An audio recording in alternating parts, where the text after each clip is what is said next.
I'm going to take questions, about 4 of them. So get your questions ready.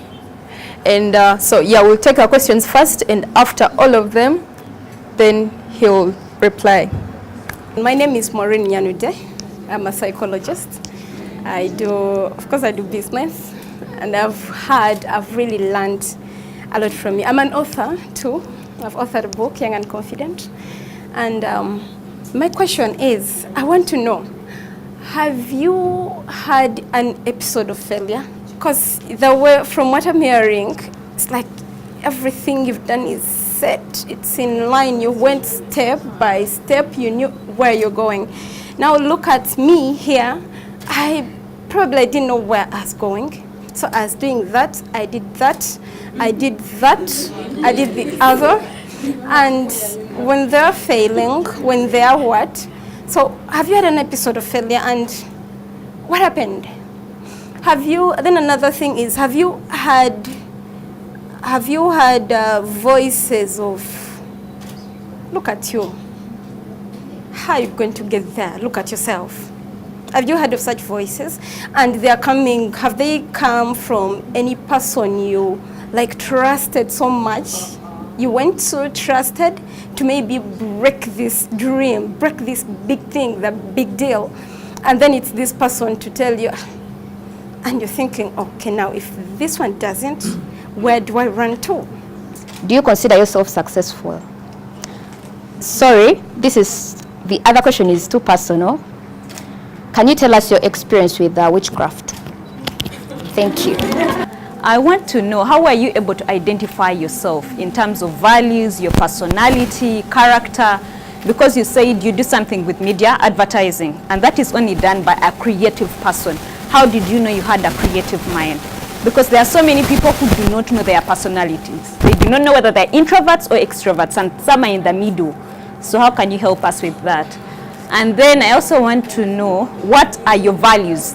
Some of the values that were inculcated in you when you're still a child, or the values that you still hold now that have enabled you to be successful and respectable in society. Thank you very much. My name is Sophie. I think being a celebrity means having 2 lives. The one that you show us and the one that you know yourself. How do you put a thin line between the Kyagulanyi you know and the Kyagulanyi you want us to know? Thank you very much. My name is Donna. I'm an entrepreneur. I'm an MD of Dr. Sora Uganda. I had the guest talking about something new. You said you are trying to bring something new of advising the young generation of not to start their own business, but to focus on being employed. I would like to know further about that. Thank you so much. My name is Benjamin Chitonto. I'm a mechanic by profession. I'm also, I had a similar question with my sister about starting a business. To my concern, you said you don't encourage young people to start. And yet this has been the song all over, like from the government, from our inspirers. They are saying begin. I wanted to know which level can someone, at what stage can someone begin a business, given the prevailing bad working conditions. Yeah, at what level of experience, what level of maturity should someone begin a business? In case someone has come to you for counseling. Thank you. My name is Vicky. My question is, if I really want to start up something, do I need to quit my current job and concentrate on the thing that I want to do, or I should combine them? Thank you. When we were starting, you said you're married, and some time back it was alleged that you separated with your wife. Did you remarry another one, or you still have that one? I just want to know, like the media paints a picture. They give us the news when things are bad, but they never come back to tell us that these people got back together, they are celebrating all that. So for me, I just want to know if you're back together or you remarried another person. So that's what I want. thank you for all your questions. Yes, thank you. Those were really, really interesting questions. I have my favorites in there, and I cannot wait to hear the response. Please, you can react to our questions. I begin with Maureen. She was asking, she wanted to know if I've had an episode of failure, if I've had voices of look at you from a trusted person. And I will answer that with a big yes. And it starts very early in life. I remember when I started out life early. I left my parents' home when I was 19. But it was with their blessing because they trusted me. I was working with a band, and then I would come back home late. I needed to stay closer to where we would do the rehearsals. So I started early in life. And at some point, it felt like everything was against me. And I know this almost happens to almost everyone. And that is why I was telling you that for me, life has inspired me. And every time when I talk about actually being born again, and the point that makes me hang on the Pentecostal church, be a Christian, but with a Pentecostal orientation, is because it worked for me. So where it worked, even though there is so much other truth that people say or people promote, I will stick to what worked for me. When I came to church, when I went into the Pentecostal churches, it worked for me. I started seeing things happening. I've seen miracles in my life and a lot of things. So yes, failure, like I said, is always, the other option. But it is how you look at failure that works. Somebody said that fall 7 times, get up 8. And that's how it works. Fall, you've heard of the story of Thomas Edison. So many, almost 1,000 times, trying to make the fluorescent, this bulb. He tried so many times. Some people say 99, but the more authentic story says 999 times. Failure always, and it is part of the picture. If you pay a painter to draw your picture, you will not like it in the beginning, making the sketches, say like, is this guy abusing me or what? Drawing circles, but when the picture is complete, it's beautiful and amazing. Sometimes we never see the picture. Probably it is God who sees the picture.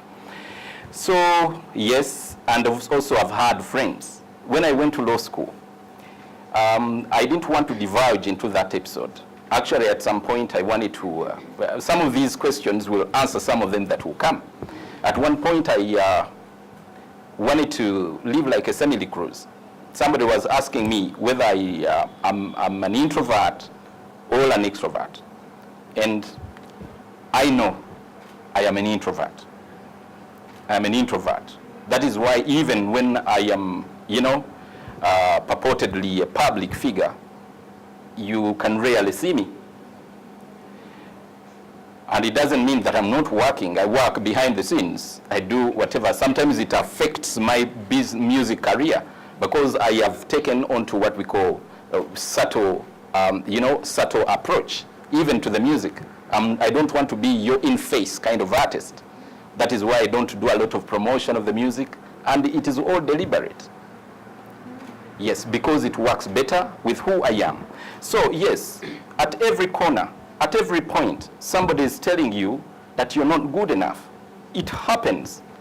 But the thing is, there is even somebody who is telling you, and most of the people that tell you you're not good enough, I want to use the word demons. There are demons within you. A lot of voices within you are telling you, you can't do it. You can blame people outside you, but many times it is yourself. It is you telling yourself that you can't do it. But sometimes it is definitely backing up a tree. Some tasks are very hard and they take more courage, yet there would be an easier way. Like I would say, well, you can choose to do it yourself, but then you can also choose to trust God to do half of it for you. So Anyway, at that, I will leave that, and I will, probably as I answer others, I will be able to buttress it more. Then I had a second question from Patricia. Do I consider myself successful? That is I can only answer it that every day for me, I think I'm a work in progress. I enjoy little successes every day. When I wake up in the morning, the first thing that I know that I've done, and actually I can even get in the car and get back in the house, because I predominantly stay alone now. My family, it answers a bit of her question. I am married. I made my 10th anniversary was last year. And my family lives more in England, so we keep, I keep here and there. They keep also coming. And how we manage, it is grace all the way. But we're learning to live, and we're hoping, we're hoping for the better every day. Yeah, so do I consider myself successful? In little ways. Every day, when I lay my bed, I feel successful. When I get in the car without laying my bed and I remember, it's the thing, going to bed without brushing my teeth, I cannot sleep. Not because the mouth is hurting, but the discipline. I feel like a failure if I fail to brush my teeth. And those little things are what for me I call success. You understand? Lay your bed. And another thing is like what I said, if you're a musician, be one. Of course, if you're a Christian, my definition is like, I'm a Christian, I'm a musician, and I'm a lawyer. You understand? All these are works in progress. A Christian, we just have the miracle of being born again, and again, and again. We just need to know the miracle of being born again every day and every day. And of course, that is very fundamental. When I win, one time, I'll give you this story. There is a church, they call themselves Happy Science. I don't know, you guys have heard of Happy Science? So one time, they gave me business. They brought me business. And their boss was apparently coming to Uganda. And I had to draw certain materials to prepare for the event. And as I was working, I needed to know more. So I did research, went online, then I see FAQs, the most high God in charge of our planet Earth, the savior of the 21st century. It's like I wrote mail immediately. I said, due to personal convictions, I'm unable to continue with the task. My reasons is final. And that was it. I needed the money, and it was good money, because it was a day's job. And if you're doing a day's job and you're getting over 40 million, that is good money. I really needed it, but I felt so successful. Why? Because I'm a Christian, and that is how I visualize myself. So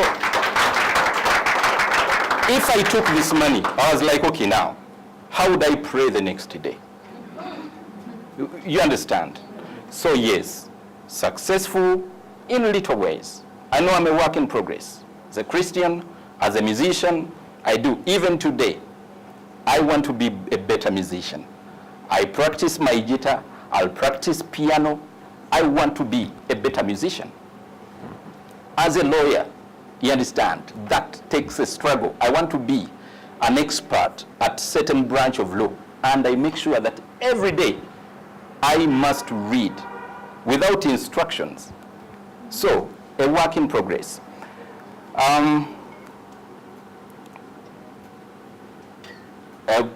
Do you have an experience with witchcraft?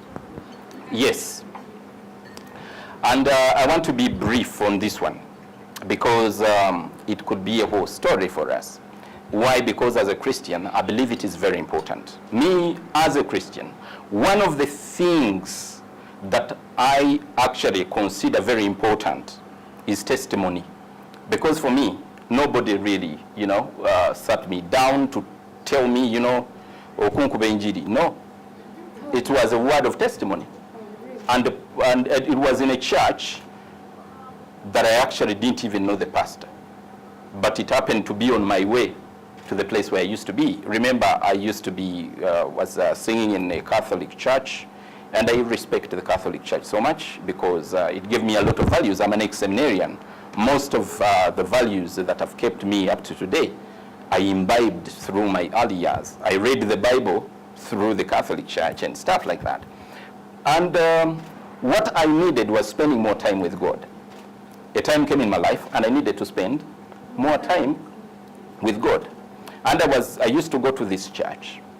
And this church where I used to go, a woman stood up one day giving testimony that she was sick, and then she would open her lids like that, and maggots would fall out.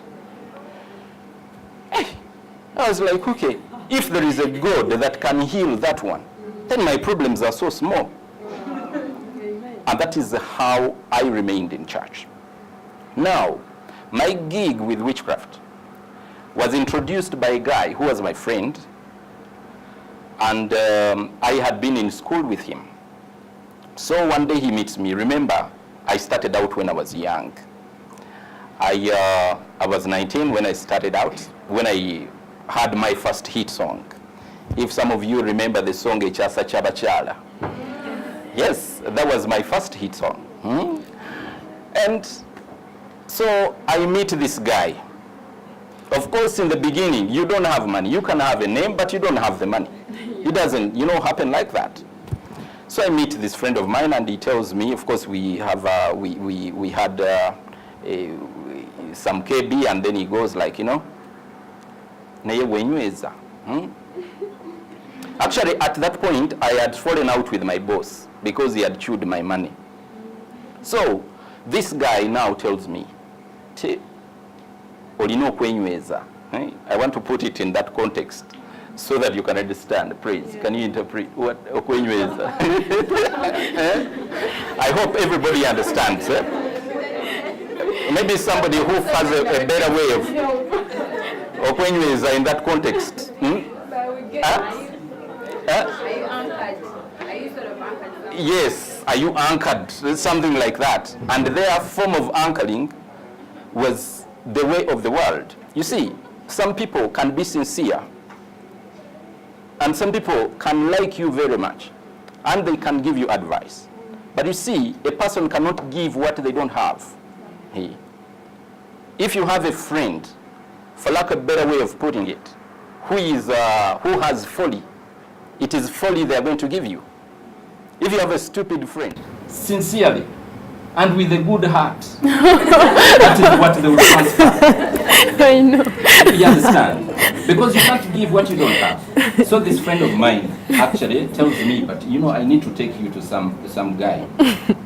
So he tells me he wanted to take me to a guy. Then I said, but I don't even have money. I said, don't worry. Me, I'll pay for it. Wow. And I know this man was very sincere. Wow. He thought he was helping me. So he takes me to some witch somewhere in Atete. That side, he takes me. But you see, when you have above average intelligence, you'll be able to see through black witchcraft.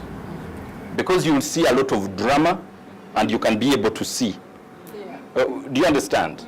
And let me just take the opportunity to teach you something small about black witchcraft. This is what happens.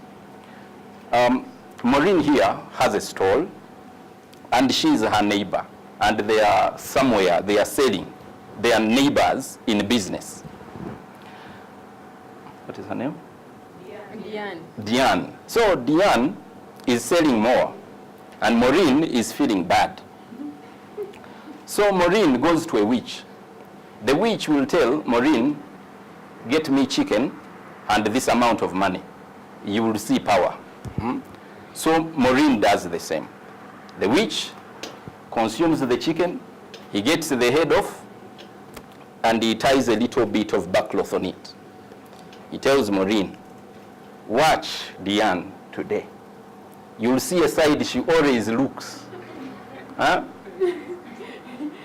That is where you're going to go. That is, you must look where she places her elbows. Watch her. Make sure you see that. So go at midnight. Make sure it is exactly at midnight. Place this head there. Remember, the head is tied with the backcloth. And don't look back. Go back to your house. Wash your face 3 times. Saying these words, you will see.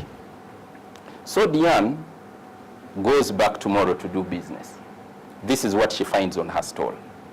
If Diane is not so strong, will she stay in that place?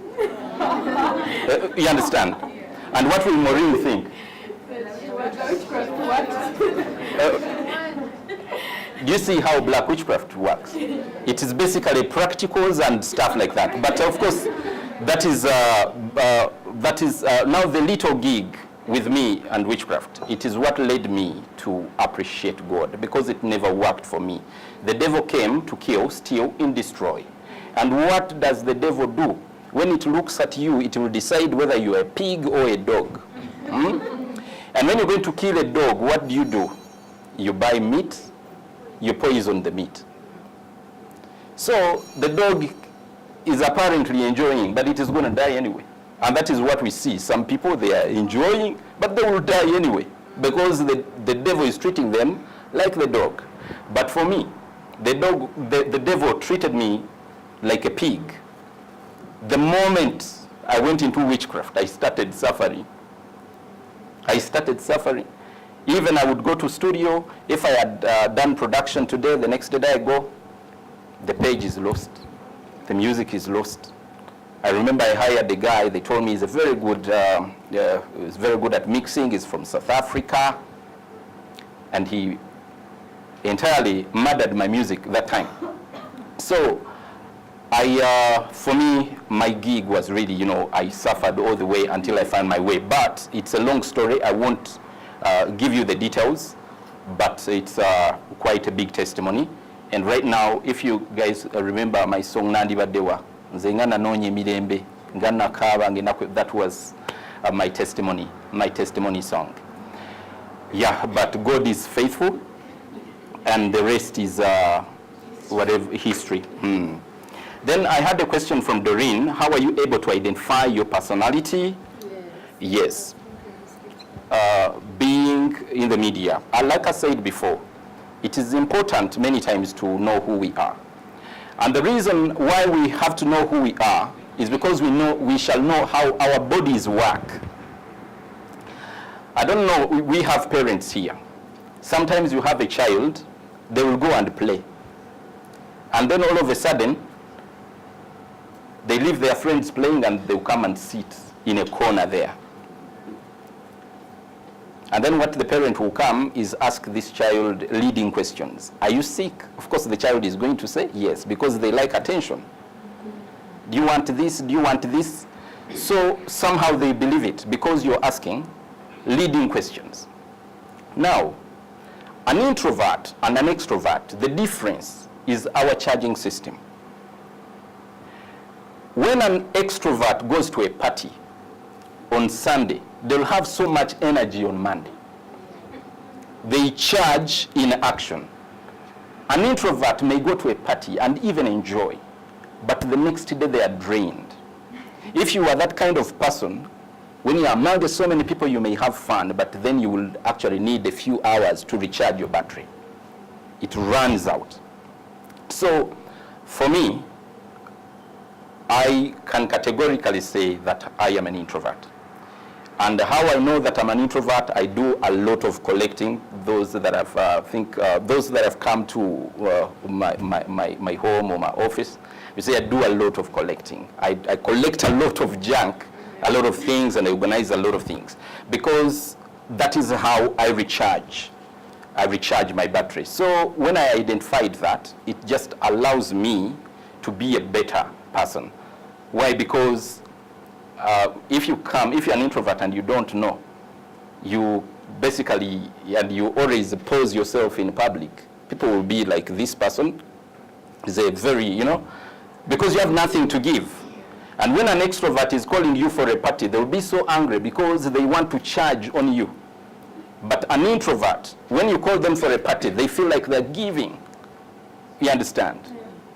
They give. It takes long for an introvert to accept an invitation because they are giving.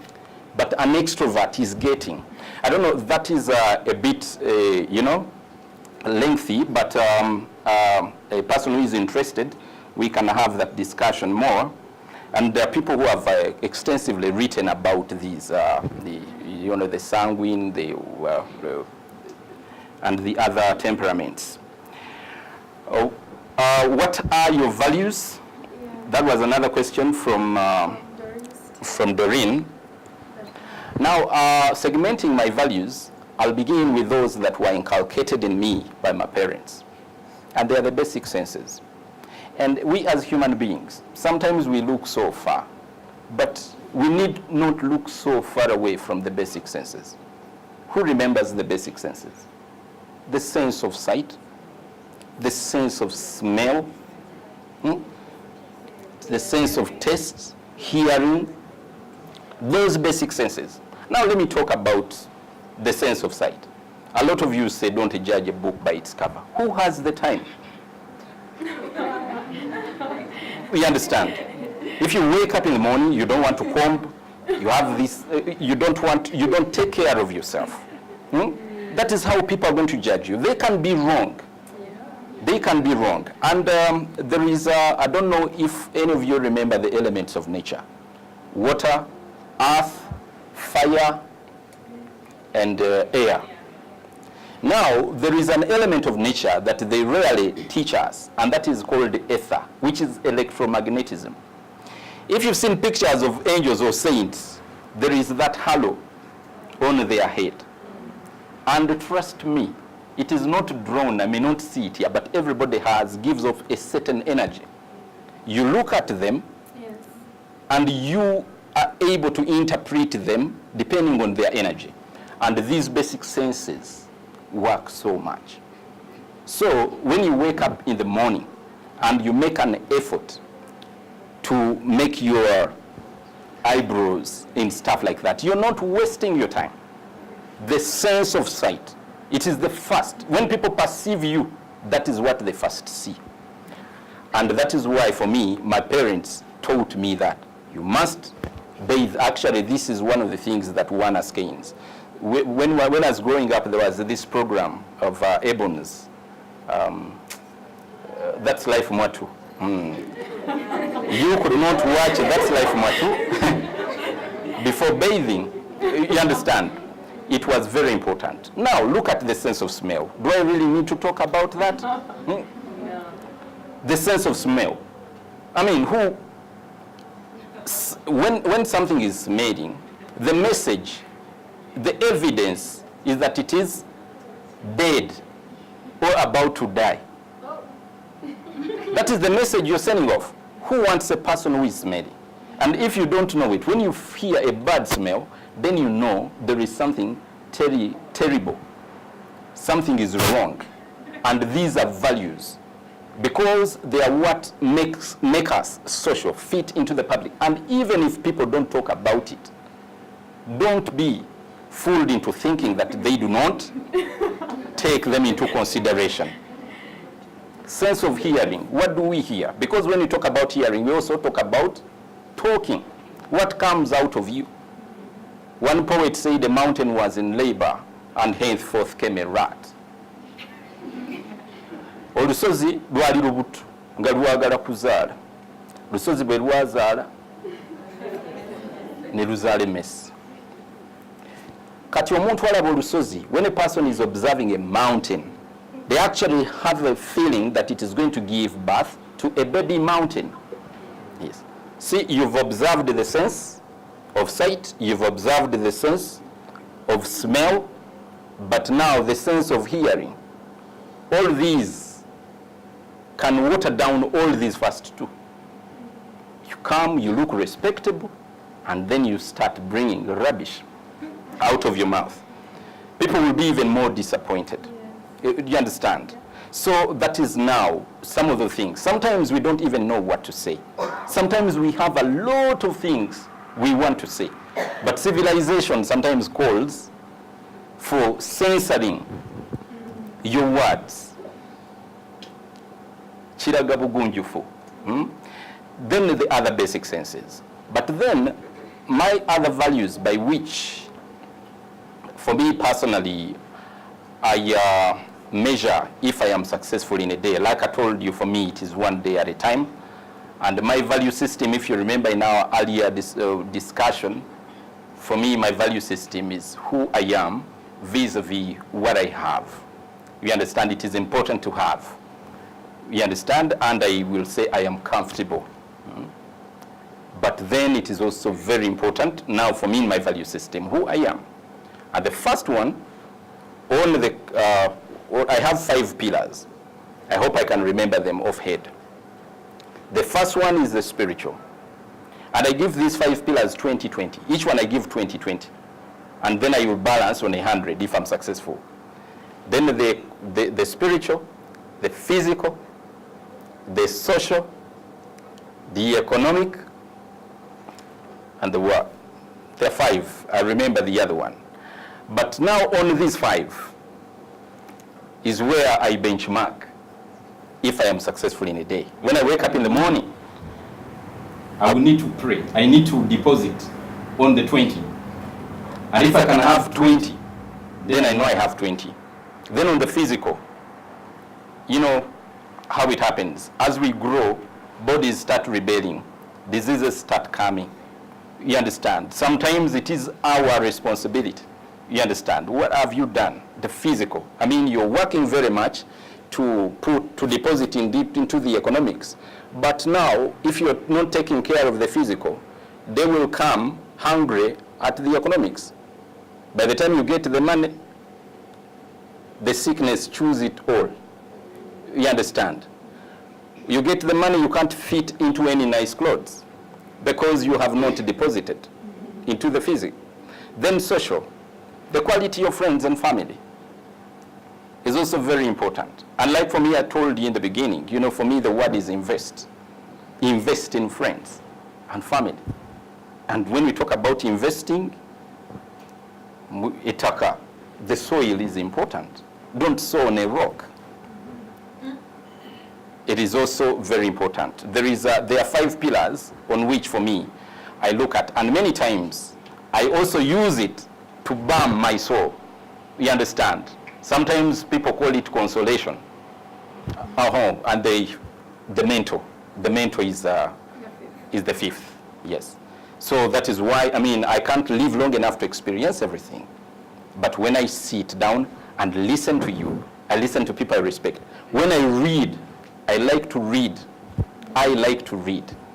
Because in reading, I am able, per se, I can actually clearly tell you that the history of our country, I don't know, because I've had discussions with people, but I've invested time to understand the history. I was not there, but I've actually been able to have comparative study. And I can recite events as though I was there. That is the benefit of reading. So depositing to the 5.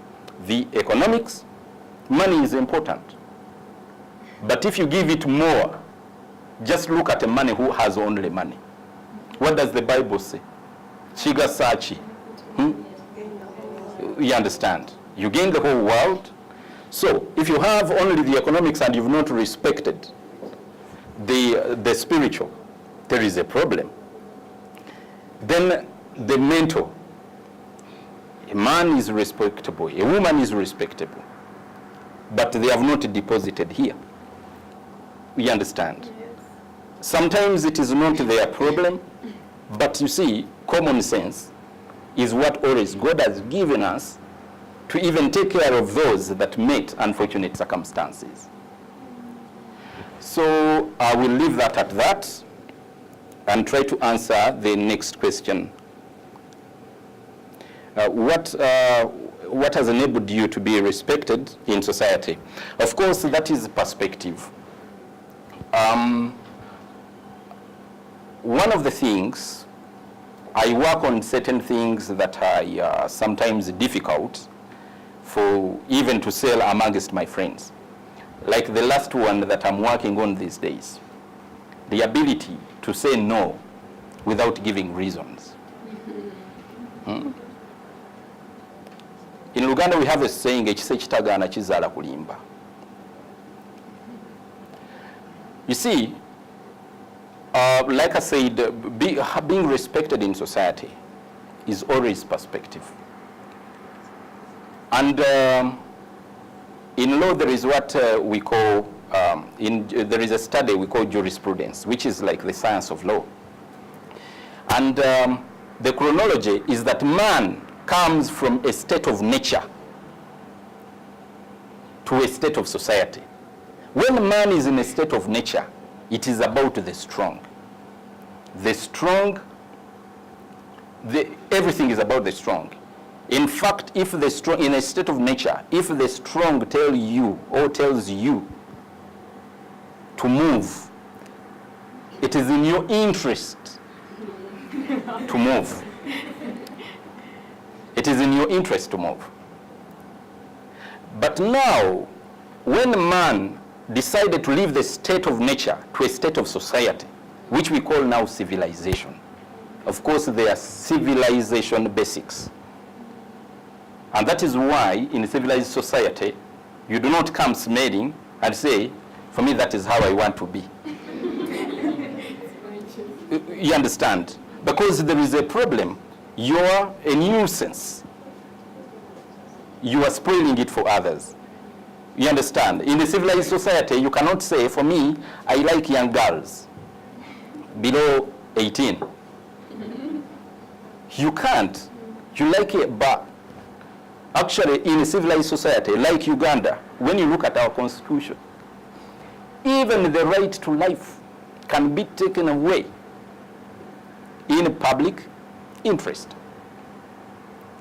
Meaning that the right to life, though fundamental, it is not non-derogable.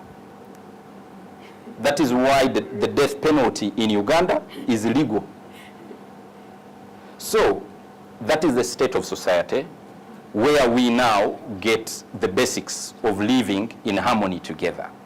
But now, after that, now we start identifying our value systems.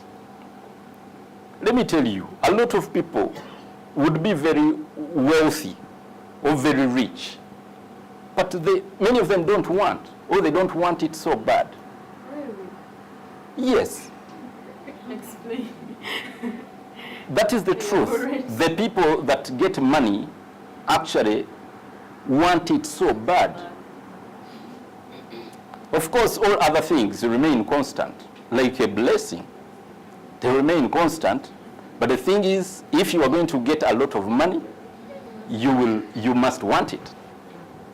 You must want it. And now that is value systems. So to come back to the question which was about, being respectable in society, that depends on the people that I identify with. You understand? If I exhibit the values that I identify with them, of course, they will respect you. Yes. But then there are people who respect other things. You understand? In Uganda, there are even people who respect thieves. Because, yes, you come in Uganda and a person steals government funds and people call him smart. Eh? Do you understand? So that is, respect depends on the value system. But I actually sang another song where I was saying that I pray for God's protection over the name. The image, let me tell you, you can do very little to protect your image. Very little to protect your image. There is a man called Mukasa who, this story was told to me by a friend of mine who comes from Mbarara. So in their area, those Baganda that went during the colonial time and settled there. So this man called Mukasa happened to be one of the people that first traveled abroad. So when he went abroad, He came back and people were asking questions. What did you see? Tell us, how is it? Are there trees jumping down? So the guy told them, I saw a lot of things, but I saw stairs that move. Now these villagers, they started touching their toes. I said, tell us more, stairs that move. You see, for us, we villagers, we don't. Now, in their heart of hearts, they thought Mukasa was lying. And when they left, they encouraged him to tell the story. But when they left, they baptized him, Mukasa Omulimba. Generations came and went. But his yard, the way they would differentiate him from the other Mukasas, was Mukasa Omulimba. Until one of them, one of the old men who had defied time, came here at Garden City, the first escalators we got. I said Mukasa didn't lie. But the legacy of Mukasa is Mukasa Omulimba. This is what happens sometimes in the world, and it is only God. A time can come, you, a prayerful person, and people baptize you a witch. You will do everything, and all your efforts will be thwarted with 3 words. She is lying. So, protection of image, it's only God. We can only do so much. This was from Sophie, being a celebrity and yourself. How do you put a thin line? Now for me, the thing is, that is why a lot of people think I am proud. But then those that meet me can actually think different. Because for me, I live the same. Somehow, I live the same. Of course, the challenges of being a celebrity, I would say, without God or without a support system. That is why some people do drugs. I can understand a celebrity who does drugs because they're looking for a support system. All this attention, sometimes unfair attention. Because you know how people like bad news about celebrities. Actually, people like bad news about celebrities more than they like the good news. And you know why? Misery seeks company. When people are so miserable and they see a celebrity suffering, they'll be like, okay, so it is okay. Also not that happy. Yes, so it is okay. Everybody goes through the same. Am I lying? No. That is what happens. So you develop a protection mechanism. Sometimes it can be bad. When you see celebrities hiding, when you see celebrities dying from drug overdose and stuff like that, what is killing them is public pressure. And when you let that get to you, if people let Ayak appear, me, I only bring when I want. And even when I am singing my music, I will deliberately not advertise it. It is subtle branding. It works for me. We understand. When I am moving and I have somewhere to go and I time bad, because when you're a celebrity, everybody knows you. So you feel like it is a duty to go stopping everybody, greeting everybody like a politician. You understand? And I mean well. You understand? I will mean well, but I will not do that. Briefly on that note, yes. Okay, about not advertising your music. Yes. Maybe for you it's because you do not really depend on your music, like. But for artists who actually have to feed on their music, they don't have so many options. Like they cannot really be like you because they have to be nice, to be nice in that sense.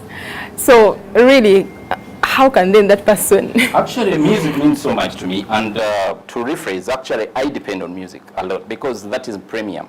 Usually, even when I tell people other things that I am, people premium look at me as a musician. Yes.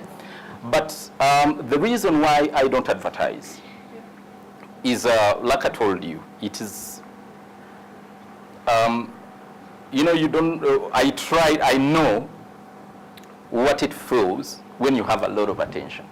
And I've just been lucky not to pursue it. Knock on the door, and it shall be opened. Seek, and you'll find. If you want attention, you'll get an overdose. You'll get an overdose. So, on my 5 pillars, we understand. The economics, I cannot, I need to live. I need to live a life. And also, judging by my, what she was asking, when you know your temperament, then you will know who you are. We understand. When you know your temperament, you know how to survive. I, of course, have been bombarded by pressure, public pressure, and my system has rebelled, like we were talking in the beginning.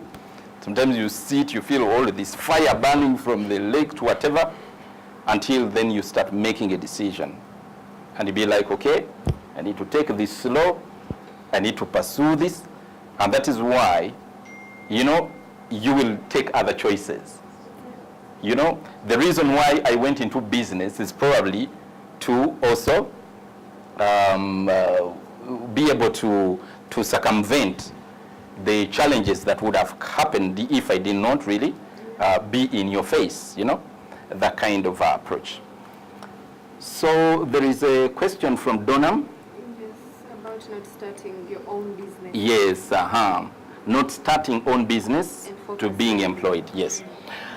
Of course, I do not want to be quoted out of context. When I was talking about that, I talked about the visionary and the missionary. And some of these things are simply who we are. You understand? You are a visionary. A visionary. Not everybody is a good manager. Yeah. Like personally, I'm not a very good manager. I can only do, because I am emotional. You cannot be a good manager when you're very emotional. You understand? And of course that has changed a little bit. Going to law school kind of deals with the emotion a little bit, and you become more of matter of fact approach. So now, what I was entirely talking about, and I gave a clear example. In Uganda here, people are saying they're jobless. You understand? Yeah. People are hiring Kenyans to run small restaurants. You understand? Why? Because the Ugandan is not a good employee. They want to start their own. You understand? So, the experiences you learn from a business, many times, mu Luganda tugamba amagezi ntake, ekula yebuuka. There is a time for everything. And of course, the facts and the circumstances must dictate on the situation.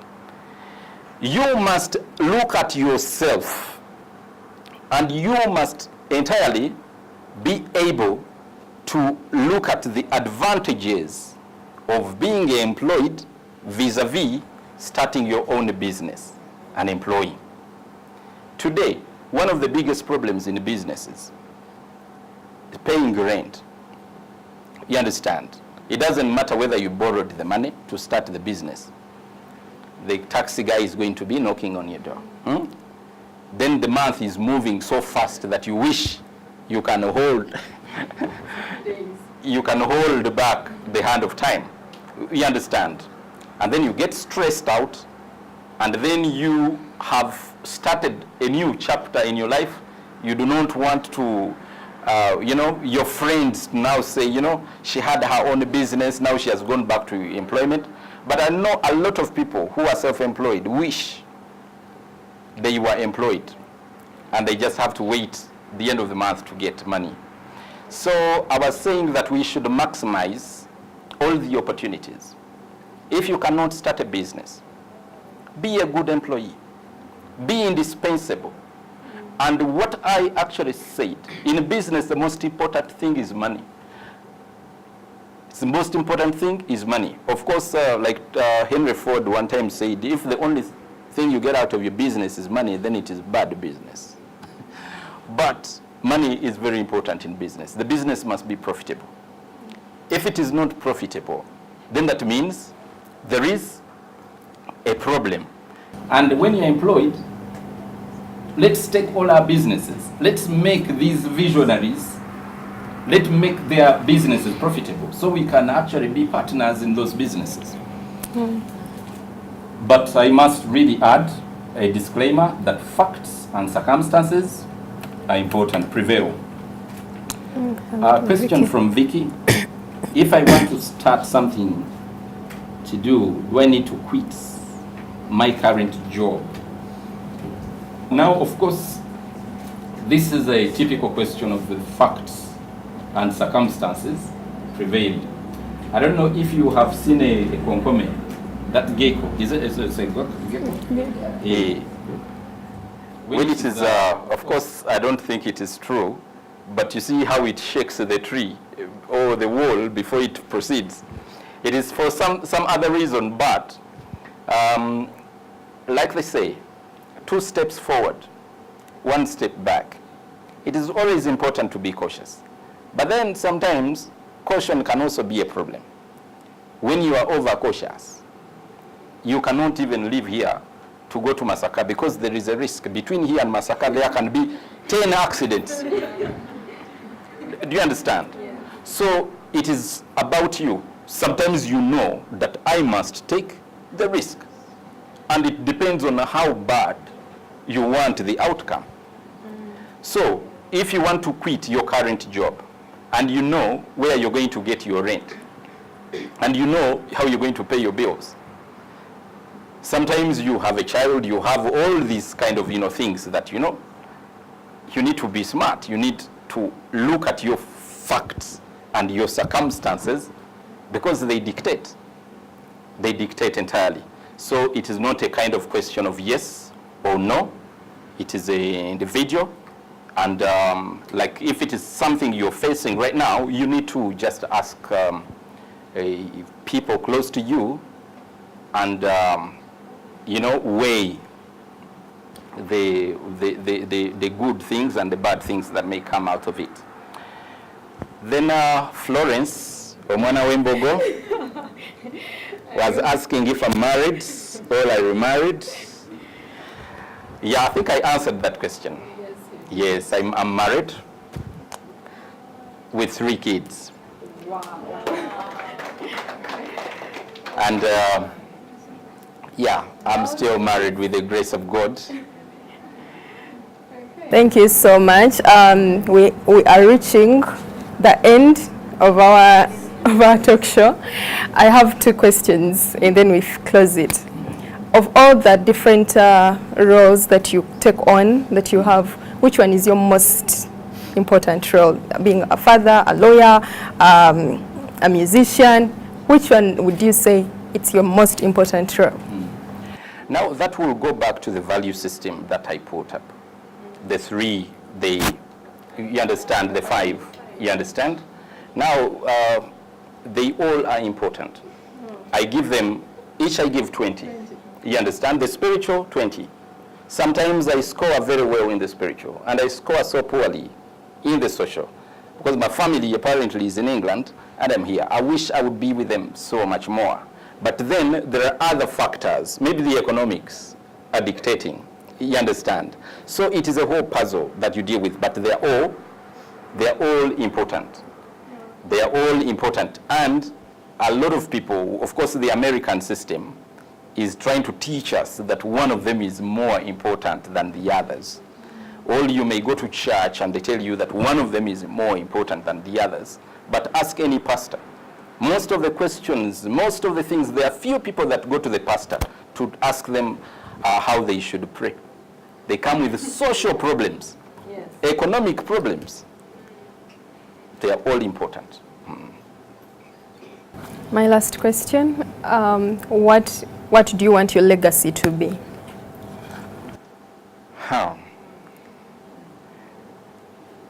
That is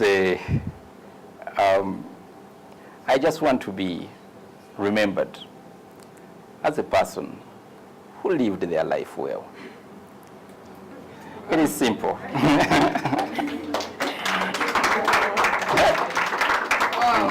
Okay, a person who lived their life well. Thank you so much, Mr. Sylver Kyagulanyi, for being here today. Pleasure. Thank you so much. You have been so good to me, so kind, so good. I must say, thank you so much. Pleasure. Thank you. Let us please join me as we appreciate our guests today.